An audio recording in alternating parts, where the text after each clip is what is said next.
This is one of those stories that's really about trust, betrayal, and just a staggering amount of money. It's a real cautionary tale of how one executive allegedly siphoned funds from the very organization she was supposed to be leading and nearly drove it right into the ground. So let's break down exactly how this all happened. Okay, this number is at the very heart of our story today, $81,453.92. According to investigators, that is the precise amount a CEO allegedly embezzled from her own organization in just 3 years. And the impact of losing that much money? Well, it was absolutely devastating. See, this wasn't some huge corporation with deep pockets. The victim here was the East Polk County Association of Realtors, we'll call them EPCAR, and this alleged theft left them, in the words of the authorities, all but broke. It literally threatened their very existence.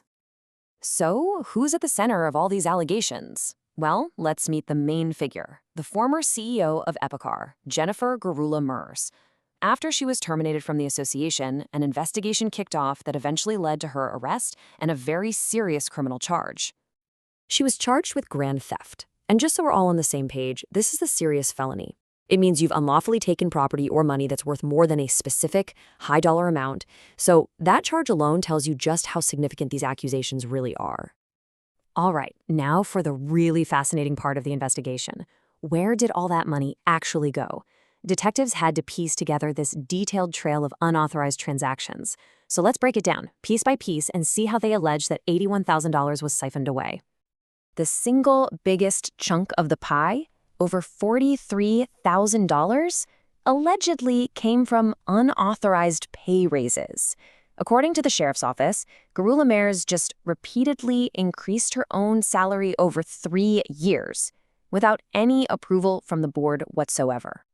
And it didn't stop there. Next up, we've got more than $20,000. Now, this amount was allegedly taken through extra payroll checks. The investigation found that she just issued and signed these checks to herself, completely outside of her approved salary. On top of the salary bumps and the extra paychecks, there were also bonuses, $12,500 in bonus checks, which, you guessed it, investigators say, were also self-issued and self-signed, again with zero authorization. But the alleged theft wasn't just limited to payroll. It's the smaller amounts that really start to add up fast. We're talking nearly $8,000 from unauthorized adjustments to her retirement account, over $3,000 in personal charges on the company credit card for things like shopping and grooming, and then another $2,000 in improper reimbursements. It seems like every corner of the budget was a potential source of cash. When you see it all laid out like this in a table, the alleged strategy becomes crystal clear. This wasn't one big heist. It was a sustained pattern of theft across a whole bunch of different categories, all adding up to that staggering $81,000 total. And like I said, this was not a smash and grab job. To really get a sense of the breach of trust here, you have to look at how it all unfolded over time. The alleged scheme was a slow burn, happening over 3 full years. And it started almost right after she was hired. So the clock starts in 2020 when she gets the job. Within just 4 months, the first unauthorized raise and bonus are allegedly taken. For the next 3 years, this pattern just keeps going, with her salary ballooning to nearly $100,000. It all grinds to a halt in August of 2024 when she's terminated. Just 1 month later, the new leadership spots those financial irregularities, and by November of 2025, she's arrested and charged. So, the big question is, how did this 3-year scheme finally unravel? It wasn't some complex audit or a brave whistleblower. Turns out, the turning point was simply a change in leadership, which really highlights just how critical a fresh set of eyes can be. According to EPCAR's president, just 1 month after Gurula-Mers was gone, the new leadership team was going over the books, and they just noticed some things that didn't add up. These financial irregularities. And they didn't wait around, they did exactly the right thing, and immediately referred the matter to law enforcement, which is what kicked off the whole official investigation. When it came time to comment, Polk County Sheriff Grady Judd, well, he did not mince words.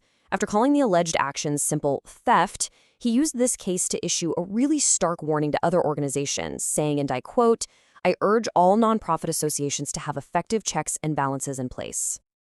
And that warning from the sheriff, that really gets to the heart of this whole thing, doesn't it? This case isn't just about one person's alleged crime. It is an $81,000 lesson in financial security that, frankly, applies to any organization, big or small.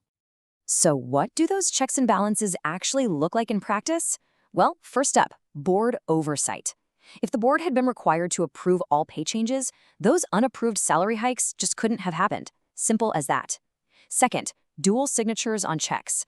That would have stopped the self-issued payroll and bonus checks dead in their tracks. Third, regular audits by an independent outside party. These are designed specifically to catch patterns like this early on. And finally, statement reviews. Having a board member look at the credit card statements would have immediately flagged all those personal charges. These aren't just suggestions, they are absolutely essential safeguards. And that brings us to the final and most critical question that this whole case raises.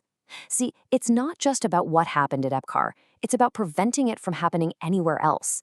So I want you to take a second and really think about it. How effective are the checks and balances in your own organization? It's a question worth over $81,000 to answer correctly.